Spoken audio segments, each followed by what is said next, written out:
Hi everyone. By now you have probably completed your assessments or you are going to complete them soon and you're thinking about the next step. The next step is analyzing those results, the formal numbers and data that you got from the observations or from the assessments, and you're going to take a close look at your observations and what you noticed on a more informal way about the student. And you're wondering, where do I start? I see lots of things that are wrong. Where do I start on this continuum of reading and writing skills? So I want to make it clear that although this presentation is specific to the project that we're doing in 640, um, this particular class, it's also sort of having you walk through the role of what you would do in a school if you're the reading specialist or the ELL specialist.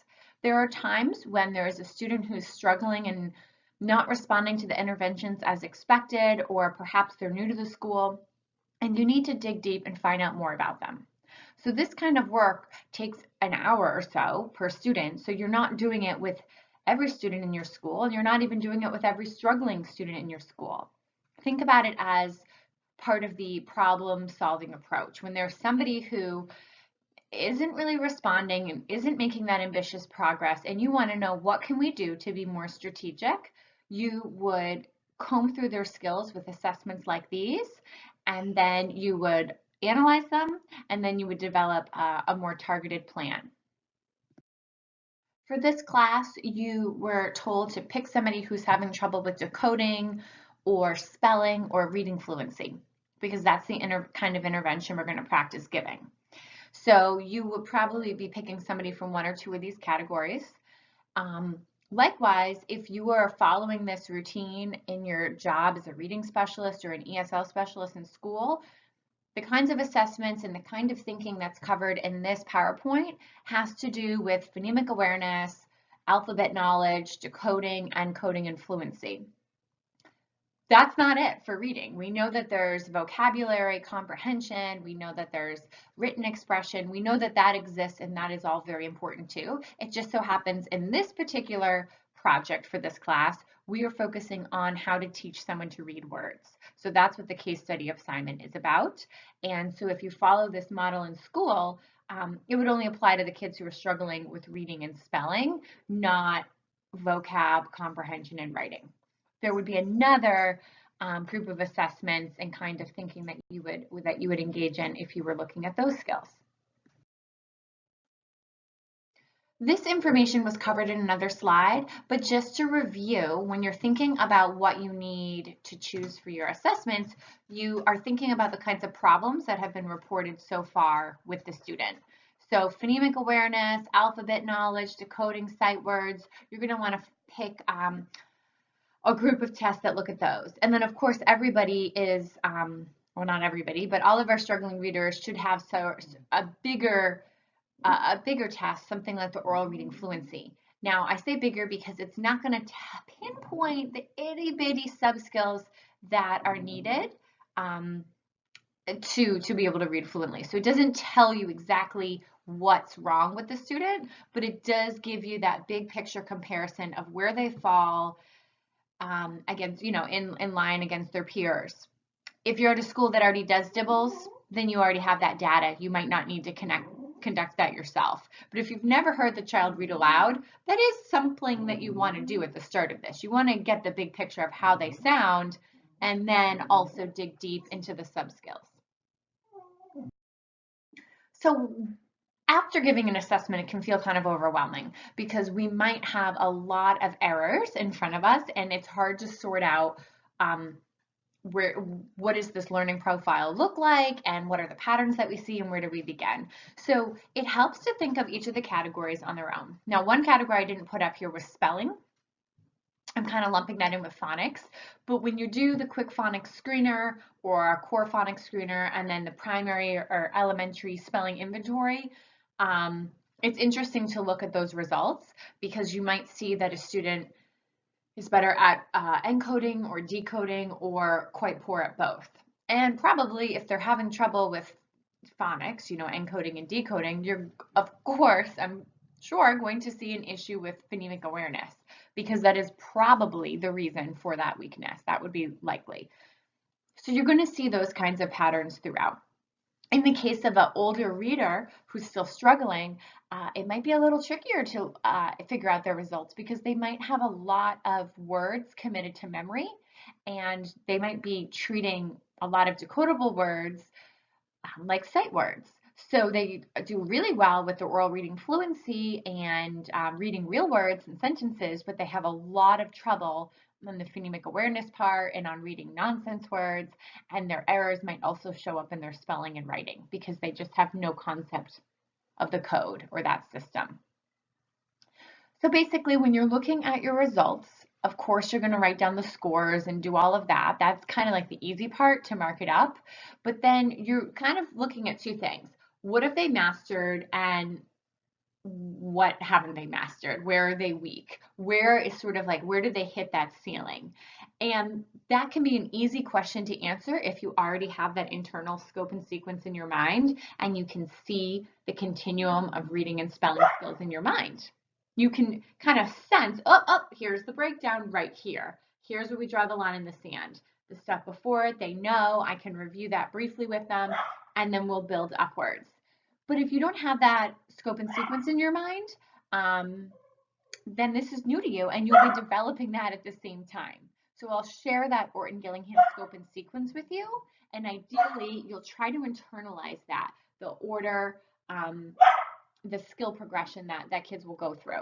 Because once that's in your brain, all these assessments, you'll be able to analyze them in a snap. So that will just be something that comes with time. So before we talk about the assessments, I do want to just show you the OG scope and sequence. So it would help if you pulled out your copy of this or downloaded a quick version off of Blackboard, because you might want to have it in front of you. Now, do you see how it goes across the wide way? Level 1, this is all level 1. So we have our phonograms, those are like those little flashcards, that's covered in level 1. You have in the middle column, we see syllable types, syllable division, spelling rules, that's all covered in level 1. And concepts and definitions, those are not taught in their own lesson, but those vocab words and those terms, they're built into these other lessons. Those are terms we'd expect students to use. They're not just teacher language. Those are ones we want students to use. Now, again, you're only doing, let's say, 14 lessons after your assessment, so you're really just scratching the surface, and some of those might be reteaching lessons or review lessons. So you're not going to get very far, but you're going to be thorough and really successful with your work. That's the idea. We don't need to race to cover a lot. We need to do things well for these kids because nobody else is going to go as slow and as thoroughly through this content as we are, because it's one-on-one and we don't really get to do that in school too often. So as you're looking, some people find this a little bit hard. So let's go to the next slide and look at another way where the scope and sequence is displayed in a different way visually. So this one has things grouped in categories, so it doesn't have as many things listed out. So you see under the heading phonograms and morphemes, those are still the individual flashcards that are taught in level 1. It just doesn't list them out one at a time. What's not listed there that should be are all the short vowels and all the single consonants. You do see digraphs, blends, silent E, okay? But that's where all the consonants and the short vowels would be taught one at a time if needed.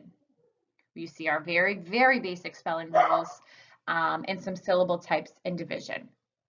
So I'm not going to go over this thoroughly because you're not being trained in Orton Gillingham right now, but this is one of your first experiences building that internal scope and sequence of where do we start. If we're going to unroll the English language for kids, strategically, where do we start? Your student might be beyond this. So you might not be starting here. You might be reviewing some chunks of content here, but then maybe you're starting up in level 2. So let's take a look at that. So this is what level 2 looks like. Again, all the content going across is part of level 2. So in the first column, we have our phonogram cards. Those are all the flashcards that would come up in level 2. We have the syllable lessons, division pattern, and spelling rules. And then in the third column, those are the concepts and definitions. That's terminology that will be covered throughout those other lessons. But let's look at that easier to digest version of level 2 on the next slide. So here we go. Here's a cleaner version of the level 2 scope and sequence content. So basically, as you can go down that phonograms and morphemes column, you're seeing it has, okay, I see the vowel teams there and the R-controlled vowels. Those are the big things that are coming up in level 2. So this is basically, just so you know, this is all first grade content. Some of it's getting into second grade, but a lot of this could be covered in first grade. So in level 1, short vowels, consonants, digraphs, blends, silent E, and then dividing very basic multisyllable words like magnet. Now in level 2, we're taking it up a notch, and this is where the spelling gets crazy. So there's a lot of spelling issues in level 2 because you have all the vowel teams are controlled. Those are a lot of spelling choices for kids to make. So their reading might be trucking along, but you might be kind of lagging in terms of their spelling and what they can handle there.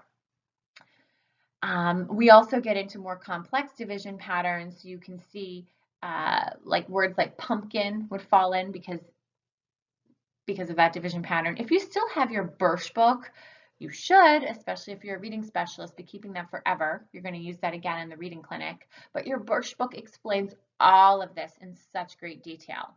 And if you took 533 and you used the core book as your textbook, I hope you held on to that as well, because that book or the Fox book will explain this phonics content.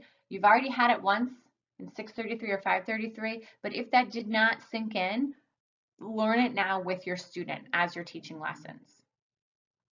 The learned words section for all of this, I almost never follow. I use my own, not my own, I look at the Dolch words and I see what they can do, what they can't do, and I just teach words as they come or as they're needed.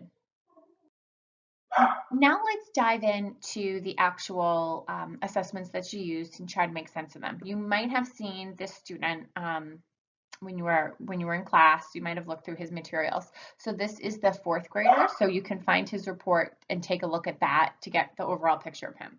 Right now I have the past test out, and you can kind of see, if you can zoom in on his scores, where he hits a wall. So let's look at the next slide and let's analyze it.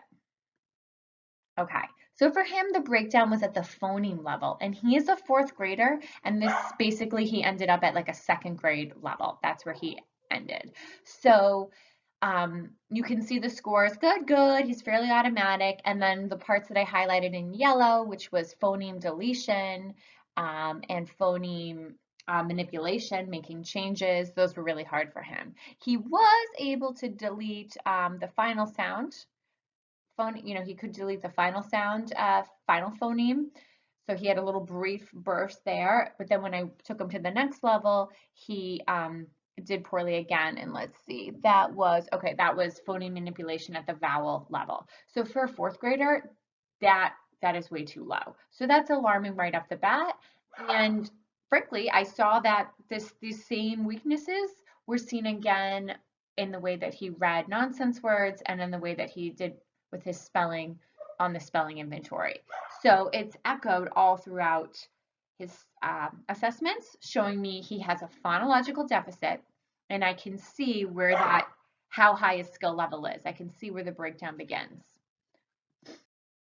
Here is that same 4th grader on the Quick Phonics Screener. So you can briefly look at his scores, and I think it's easy just to have the checks and the scores on the side so I can quickly tell, kind of like with numbers, how far we got before the breakdown happened. So in orange, I put 7 out of 10. So not great for a 4th grader. I want him to be flying through this, but okay. The CVC words, the digraphs, the blends, and then later on the second page, the real words with morphemes. He was able to do those. Okay, that's fine. But then I see the yellow ones are all the really low scores, vowel, consonant, E, R-controlled vowels, and then that mixed category, task 7, which has trigraphs, soft sounds, silent letters, things like that. And unfortunately, the vowel team section, task 8, he got the first 4 wrong. He was just wildly guessing. That really threw him for a loop, so he had no idea there. So really what this is showing me is this is first, second grade level decoding issues. So just like the past, just like the phonemic awareness one we saw with him, that's how far down he is.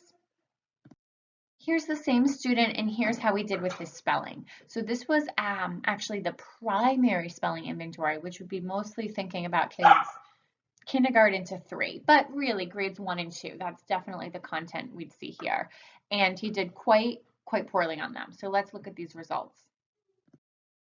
I love looking at the spelling inventory because they give you such a window into their brain, the students' brains, in terms of the skills that they can and can't do. And it's so black and white. If the quick phonics screener, if the past, if that didn't already convince you about his deficits and help you isolate, where his weaknesses are, this puts it right in writing.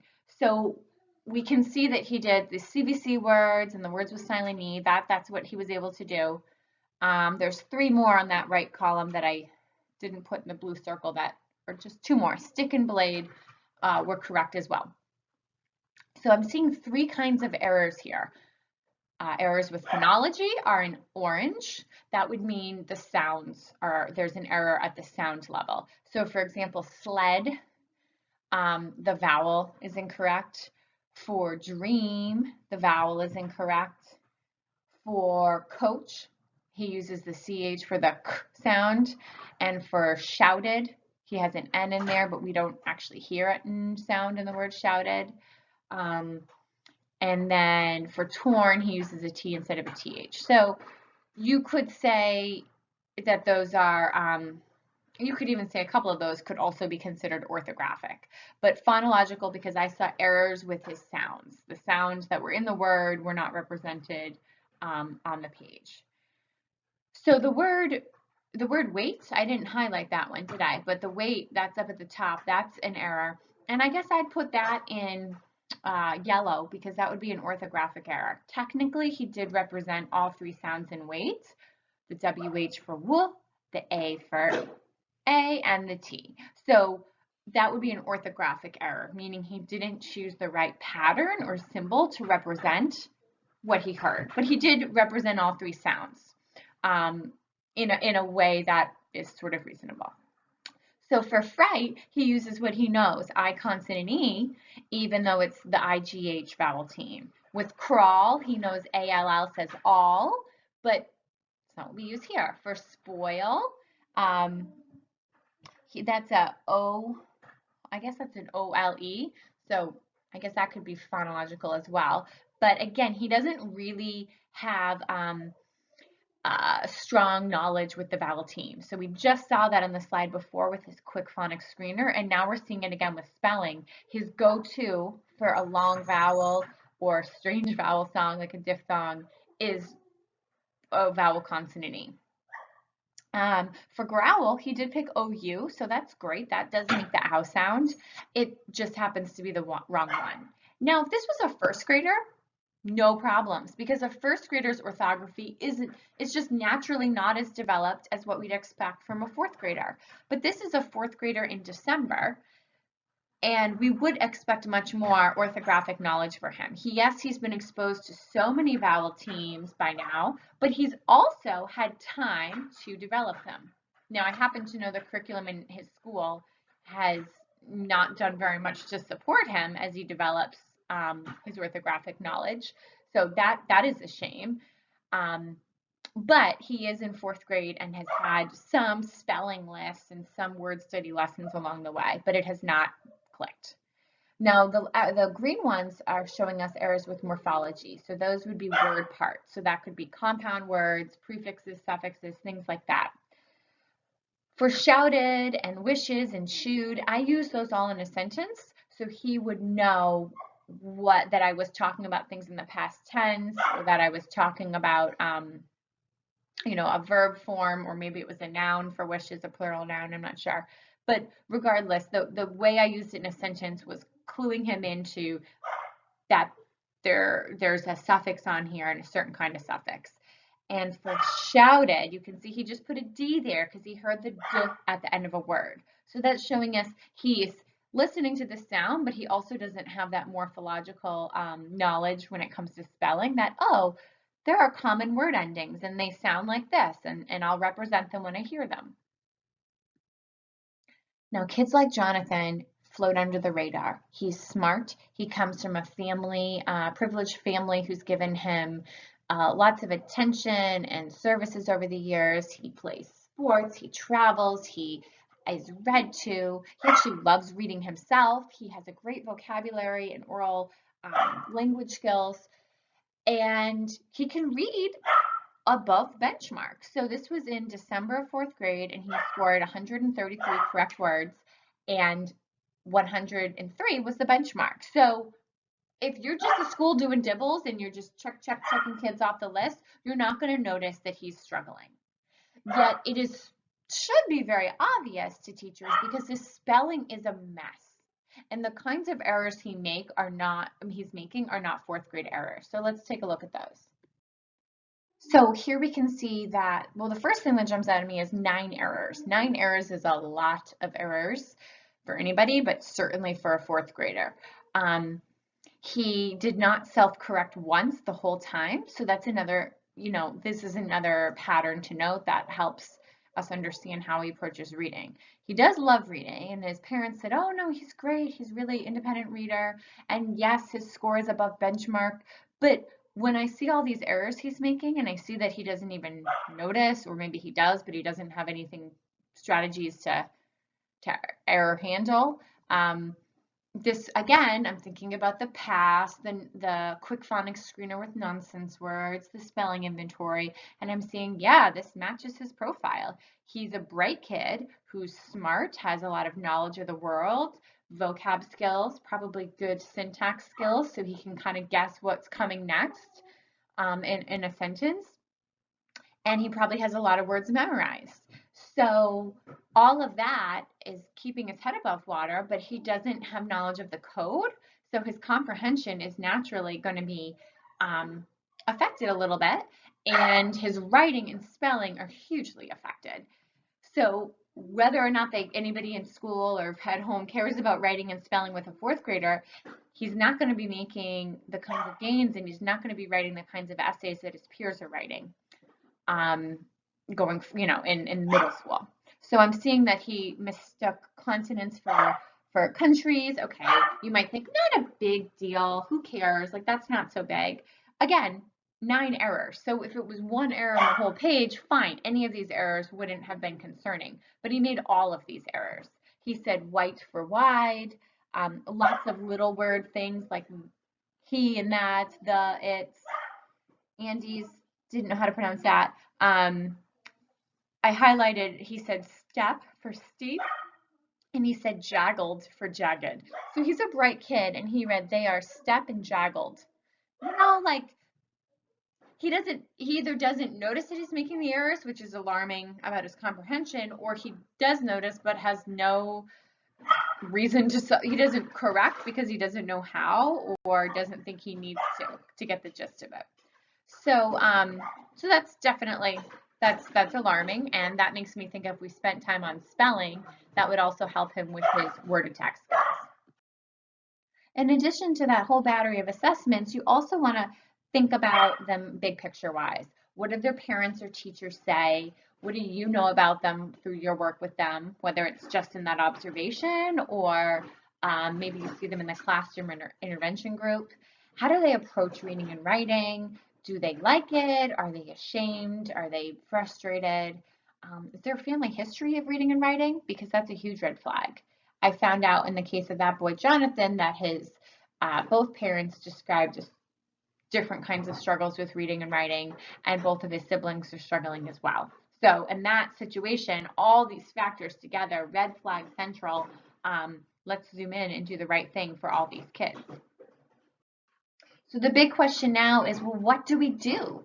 Okay, well, first step 1 is make a plan about phonemic awareness. Now, the lesson plan template you have, I don't think has a zone for phonemic awareness. So if it doesn't, just insert that row in there, because if they need specific phonemic awareness work, you've got to be doing that daily. I have a skills column and an activity side. For the skills, the very first thing they need to be able to do is identify the initial sound that they can hear. If they can do that, good. Move on to hearing the final sound. Then move on to hearing the middle sound. You want them to be able to segment whole words, but if they can't identify just those particular sounds, they're not going to be able to segment a whole word, of course. Likewise, you want them to blend phonemes, because that's what readers do. We sound out a word and then we snap them together. And most important, the most complicated one, is adding and deleting sounds, or manipulating, let's say changing them. That is really heavy duty phonemic work that is tied to reading and spelling success. We're not just sounding out words on an Alcona board, it's that manipulation level that's really important. So you might be thinking like, okay, well, I know that those are the skills, but how do I actually do that and pull that off with a kid? Having a mirror is really helpful. This was covered in 633, I'm sure, but just to review, having the mirror, talking about the shape that our mouth makes when we are making a sound. Maybe they have errors with P and B because they sound alike, P, B, P, B. Or maybe some vowels, E, I, E, I. When you have a mirror and you can use those cues from lively letters, your lips, or your own knowledge of what's going on with your mouth, that will help them to notice the way a sound feels. My go-to is an Alcona board with chips, just an index card with lines on it and chips, little mini erasers, gems, whatever you want. You're manipulating back and forth. You're segmenting, you're blending, you're making changes. Whatever level the student is at, you can use the Alcona board to do that. Another thing I do is a picture sort. If there's trouble sounds, like I said, with those two vowels, you know, is it a or eh, or maybe with consonants that are articulated similarly, like and you might have a picture sort with just those two contrasted sounds, and the kids, they say the word, they feel it in their mouth, they might look in the mirror, and they're sorting to the correct letter, the print that goes with that sound. So that's a way to zoom in on a phonological issue. And then again, go to your trusty FCRR, Florida Center for Reading Research. They have lots of games. If those games aren't perfectly appropriate, it might inspire you like, oh, I can use that simple spinny thing and just do it with the sounds that my kid needs. So if it's, I wouldn't spend a lot of time scouring the internet for the perfect thing for your child's specific errors. I would just get the idea for the game board, the card game, the spinner thing, and just use your own words or sounds. Because this is highly strategic and targeted what we're doing. We're not just doing classroom practice games. So you want everything to be specific to your kid.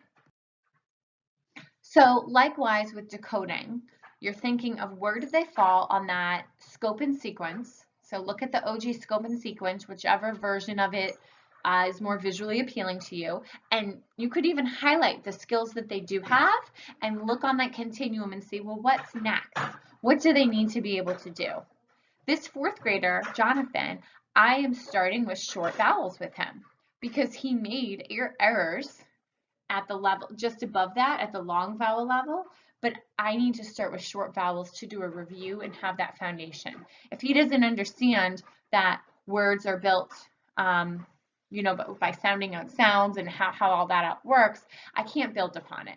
So I'm not going to do one letter at a time as if he's in kindergarten and do, you know, really slow pace. I'm grouping things into manageable chunks, and I'm going to see what he's able to handle. But I can't get to his challenge level until I make sure we have that foundation. So I know he knows his letters, so I'm not concerned with letter knowledge, but if you do have a kindergarten, first, second grader who's still working on basic print, you're looking in that category. For this particular student, I'm thinking about blending and decoding. We're in that middle column, and I'm going to be thinking of activities that I can sprinkle into that Orton Gillingham lesson plan. Again, yes, there's Florida Center for Reading Research games. You can manipulate to match the skills that you need to practice. But that OG blending drill, those flashcards where the student taps and blends, right then and there, that's going to be very helpful to me. The review word list that he reviews every day, whether he's reading it on paper or I have some fun game version, that's giving him targeted practice to those particular sounds and patterns. Playing memory or moose or any other card game where kids are just reading their same cards over and over is repetition, is practice. Word sorts, as long as it's just not a busy work activity where he's just quickly gluing things and putting it away, if you're talking about the patterns you see in front of you, that's a good use of time.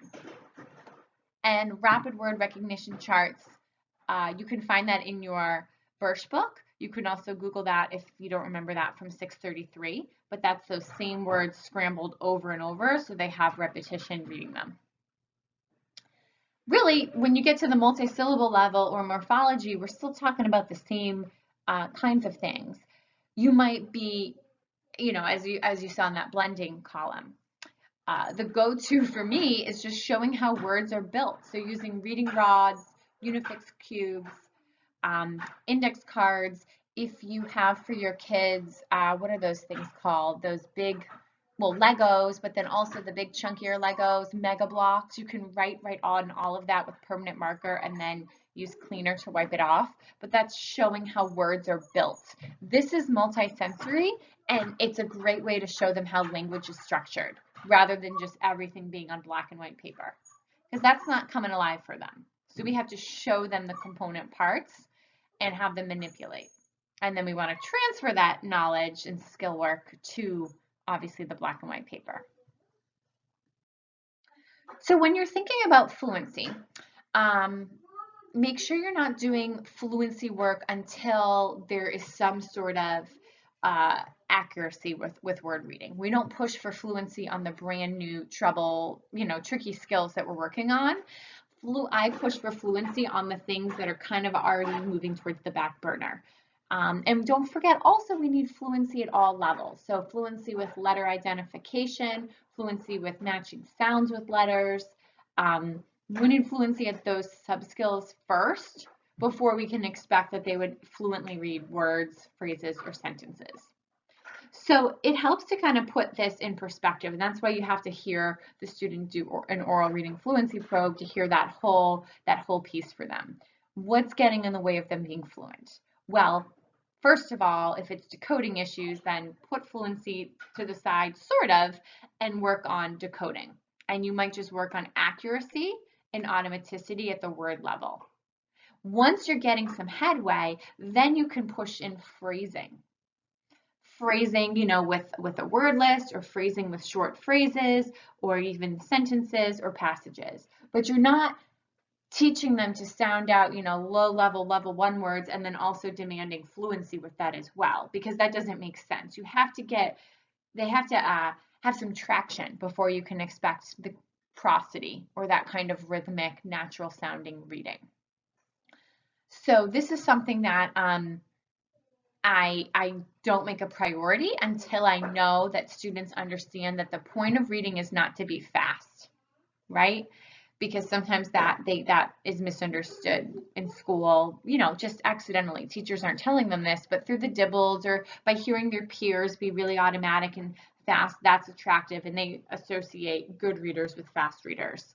So for a while, work on the code and just being accurate, and then start sneaking a little phrasing, and then when they can actually read a sentence, then you might move forward and talk about fluency at the sentence and paragraph level. So you're gonna jump in and do your day one lesson plan, and you might not feel totally confident about it, but just dive in and try it. Try some things out. Take notes on what you feel like you could and couldn't do. Maybe there's something that you realize, ooh, I need to rehearse that. I did not really maneuver those flashcards very well. Or perhaps you think, okay, I need to rethink his foundation skills. I thought we were way up here, but actually we're way down here. Or, wow, this was way too much content. He was overwhelmed and stressed. I need to have game breaks. I need to allow for more success to happen in the lesson, whatever.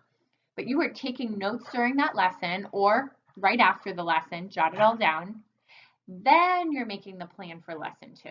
You do not plan out a chunk of lessons at once. This is different than classroom instruction. This might even be different than being, teaching small reading groups in your school, because we're not planning a week at a time. We're planning one targeted lesson at a time and building off of that. Now, I've been doing this for years, and in my mind, I often know what my next 5 lessons are going to be, but I don't actually write. I jot down like a note for the topic, but I don't actually plan out that lesson because I'm always shifting and I'm seeing, oh, that was a rough day behaviorally, or oh, that issue came up, or we really need to revisit this, or this was great, but I'm seeing these phonological issues creep back in, and let me do some troubleshooting there. So just hold off. I know it's hard because you don't necessarily have all this time in the middle of the week to constantly be planning, and you might like to get it done in bulk ahead of time. But that's not how we do this kind of work. Look for their errors. Don't just mark right or wrong. If you are able to, mark the way that they read the vowel or what the word is that they said or spelled, because later your analysis of those errors, you might notice some patterns, and that will help you determine what it is that they need the next day. And just like we need to notice their errors with reading, we also need to notice their behavioral needs during the lesson as well. Because for many of our students, they might also have ADHD. They might have some learned behaviors just because they've been struggling in school for so long. So those are things that we are going to have a big impact on our success, and we need to deal with that as well. If you're an interventionist in a school, you're running, every 2 weeks, 4 weeks, 6 weeks, you're doing some sort of check-in on your students to see if they're making progress, because you want to, if they are making progress, you want to see, is this ambitious enough progress to close the gap? Because if you're just trucking along, that's not going to be enough to catch them up to their peers, because their peers are continuing to soar and keep on going. So you want to know if what you're doing is working. For the purposes of this class, we barely, get our feet wet, and then the whole thing's going to be over. So we're going to talk a little bit more about this in class, but you are going to want to have on your last day some sort of progress monitoring. You might just design your own, thinking, well, I taught these 5 things or these 10 things. I want to go back and do an assessment just to see what their progress is on those skills.